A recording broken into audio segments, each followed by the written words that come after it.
அண்ணன் இறந்ததுலேருந்து நான் ஒரு 10 தடவை பார்த்துருப்போம். வாய்ப்புகள் வந்து கம்மியாயினே அது அவங்கள சந்திக்கிற வாய்ப்பு. அது வந்து தவிர்க்கிறாங்களா உங்களை? அது அவங்கள தான் கேட்கணும். ஏன்னா தெரியுது எங்களுக்கு வாய்ப்புகள் கம்மியாகும் போதே எங்களுக்கு தெரியுது. அது அவங்க தவிர்க்கிறாங்களா இல்லையான்னு அவங்களுக்கு உண்மையாக அவங்க தான் சொல்லணும். இல்லை, அவங்க வீட்டுக்கு போகும்போதெல்லாம் அவங்க எப்படி முகம் கொடுத்து பேசுகிறாங்களா எப்படி சார்? அதெல்லாம் பேசுவாங்க. ஆனால் என்ன ஒன்றா எங்களுக்கு மன வருத்தம் என்னென்னா, யாரெல்லாம் இதுக்கு சம்மந்தப்பட்டுக்கிறாங்க அவங்களாம் அது வீட்டுக்குள்ளே இருக்கும்போது.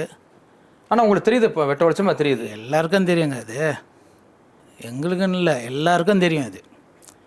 எல்லோரும் தெரிஞ்ச இன்னும் அவங்களெல்லாம் நீங்கள் எப்படி கூட வச்சுன்னு பயணம் பண்ணுறாங்க. இது எல்லாருக்கும் தெரியும். வெறும் எங்களுக்கு வேண்டிய சீக்ரெட் கிடையாது இது. அங்கே இருக்கிற ஊரில் இருக்கிற மக்கள் எல்லாருக்கும் தெரியும். இது ஒரு பயங்கரமான சீக்ரெட்டாக இல்லை, எல்லாம் வெளிப்படையாக தெரியும். அவங்களுக்கு உறவினர்ன்ட்டு எல்லாருக்கும் தெரியும். அப்படி இருக்கும்போது நீங்கள் எப்படி அவனை கூட அவங்க வீட்டில் சேர்க்குறீங்க தான் தெரில.